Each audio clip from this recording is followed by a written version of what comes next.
lot has happened.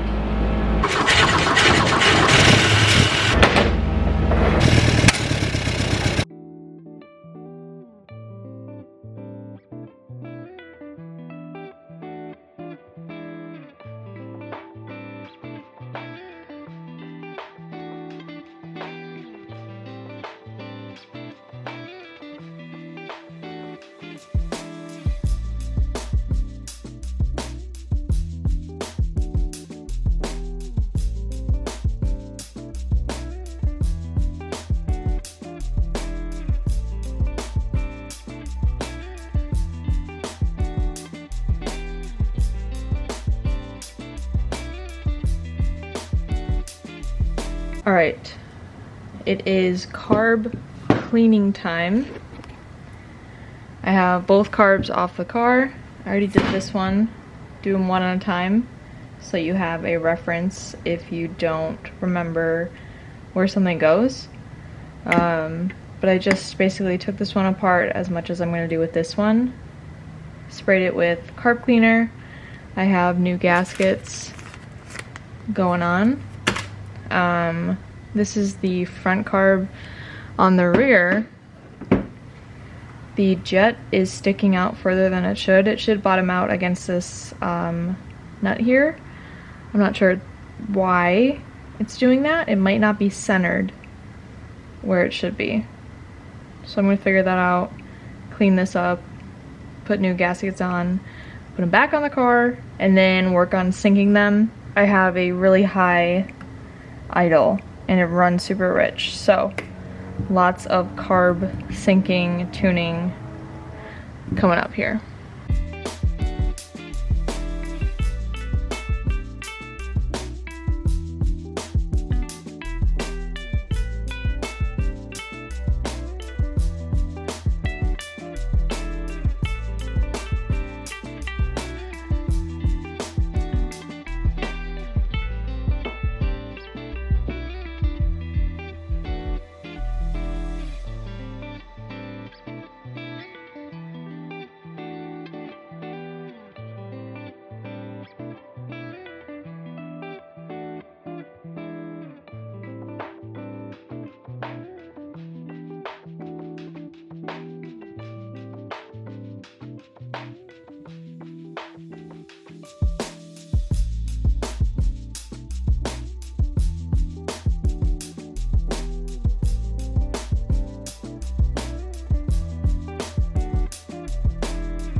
Alright, so I have dug into the HS6 SU carbs that are on my Volvo.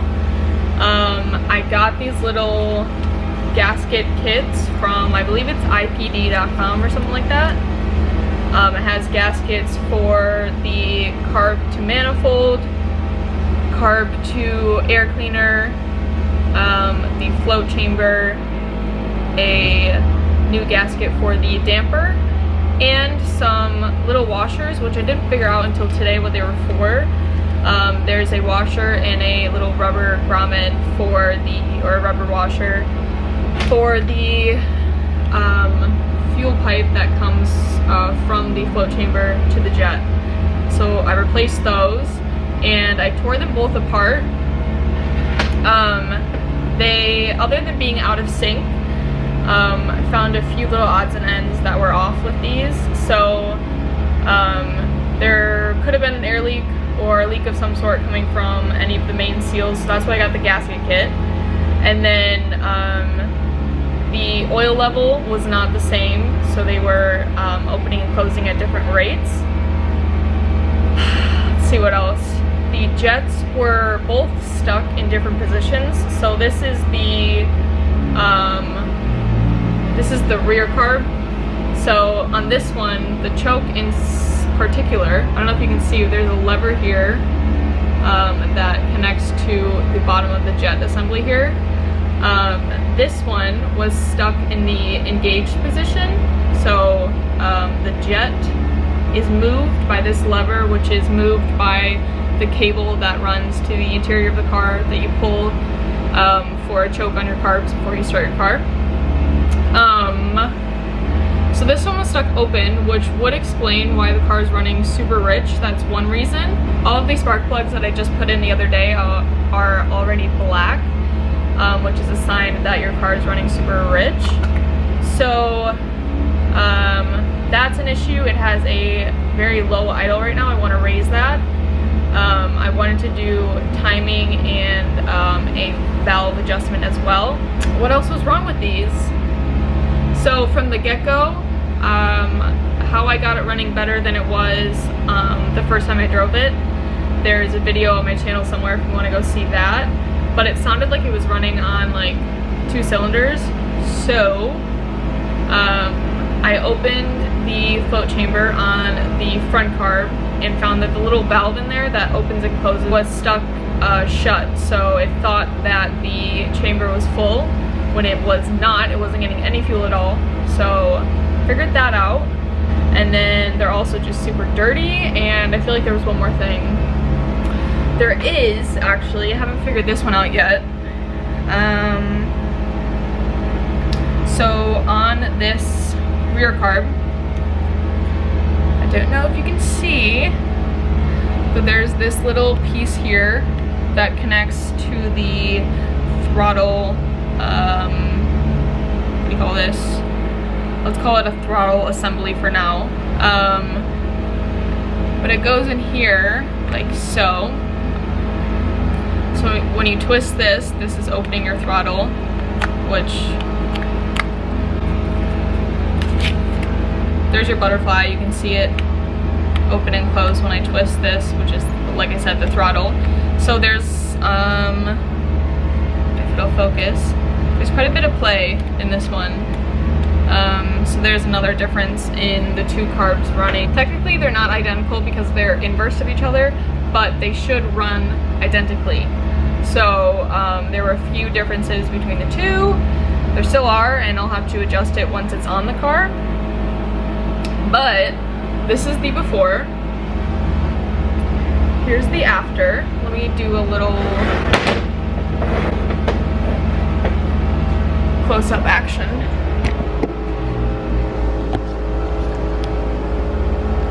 So here's the old one. I have it taped up ready to clean. But this is the before. And this is the after. It's definitely way, way better. And I didn't really go like hardcore on this one. But I'd say decently cleaned up. And this one is now ready to go in the car. Like I said, new gaskets. The rest of these will go on the car. As for oil on these, I looked up what kind of damper oil you should run in these dash pots up here.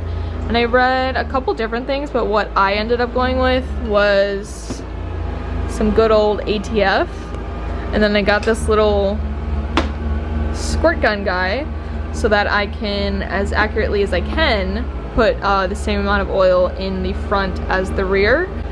I just like count squirts that I put in, test it. If it doesn't overflow, then do the same amount in the other one. Here's some of the old gaskets that clearly have seen better days if it wants to focus.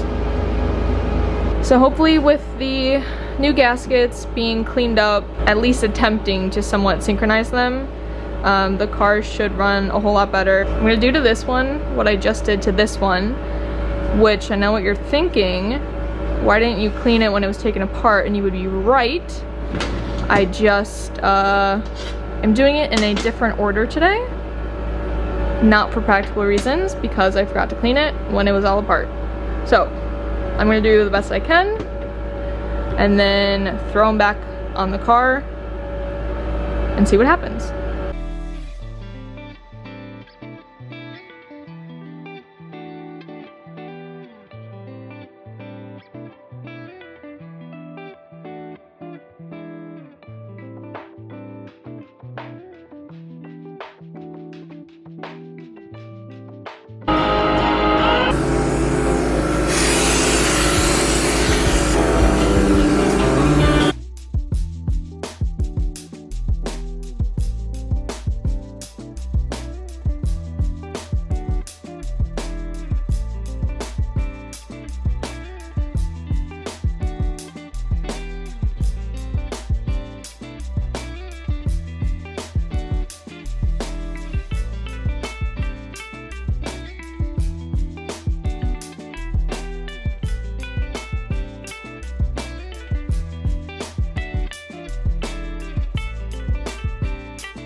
puppies.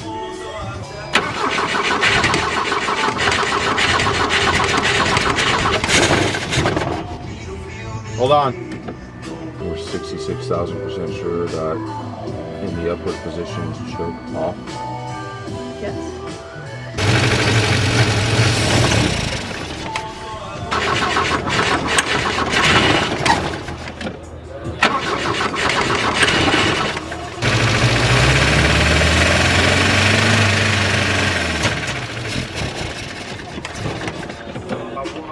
A little moist over here.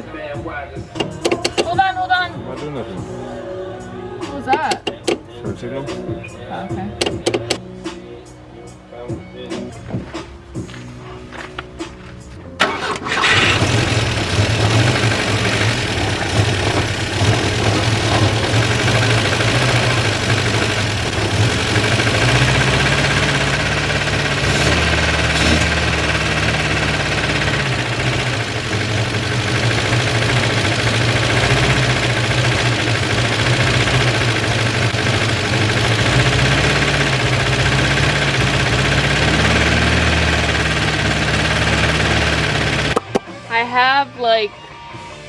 I have a new belt and a timing light to do all that.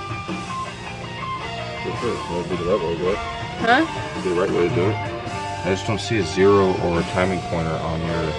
Well, I was trying to turn it the other day, but the belt was just spinning. It wasn't moving any of the pulleys. I can bump it a little bit and see if you see something come across. Okay. Hello? Is that the right size? Yes. Headshot.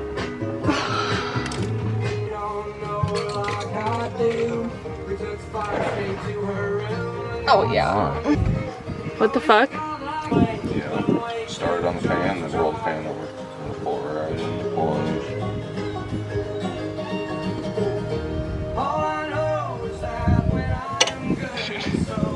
Getting work done.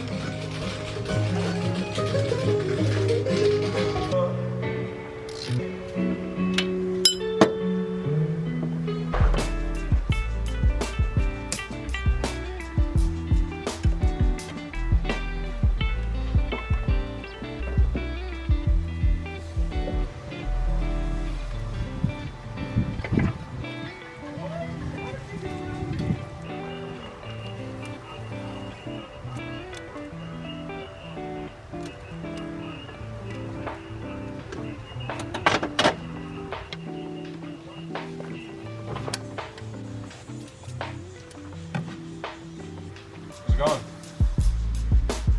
Good. How are you going?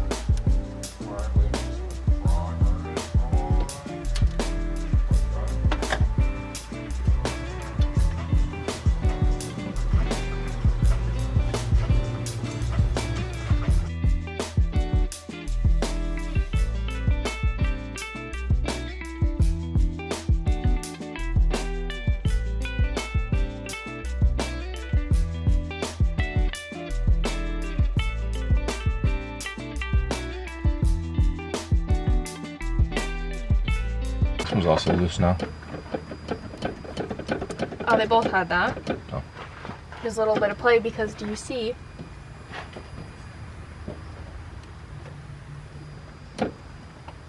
There's a lot of wiggle room in there. That's what I'm saying, so if you shorten this up, or lengthen it, you would lengthen it, technically. Right. No, I get what you're saying. Alright, fire it up. You fire it up. Okay. Can you? I'll be here. Darling. Darling.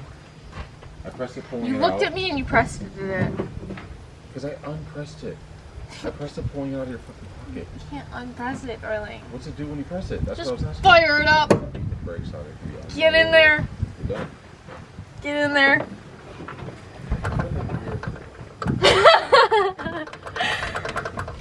Come on. Oh, hold on, hold on, hold on. Let's see what that does.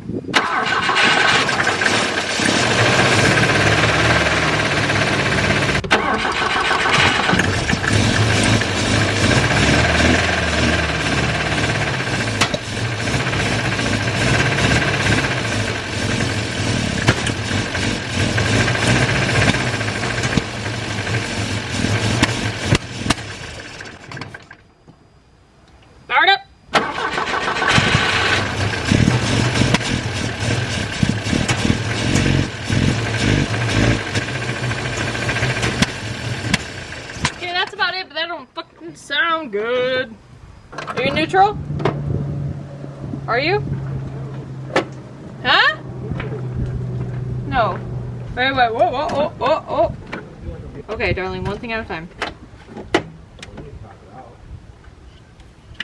Okay, let her rip.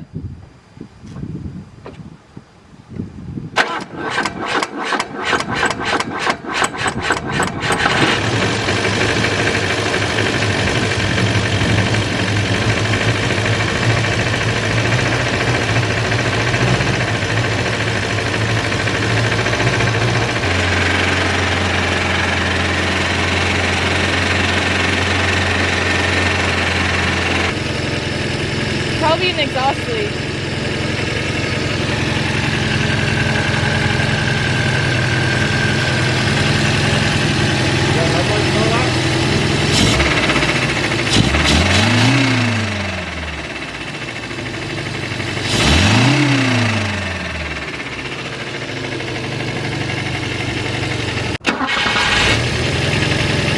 Are you kidding me?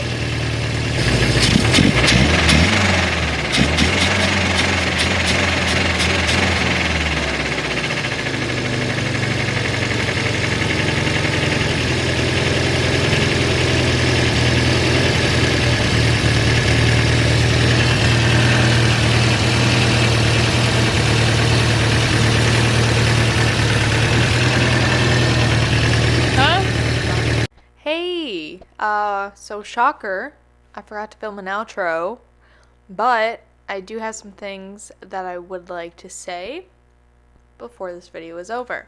Firstly, along with the valve lash and rough timing adjustment with my timing light there, I matched the remains of an ancient mark on the crank pulley, but when it was aligned, it still ran like shit. So, looked into the distributor, ended up rotating the gear that is driven by the oil pump, I think like 2 teeth. So, not sure at what point in this car's history the distributor was taken out and the gear was changed positions.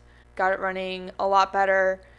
In that last clip there, that is how it's currently running right now. It's pretty loud. Definitely sounds like some metal on metal contact going on, and it's definitely coming from the bottom end.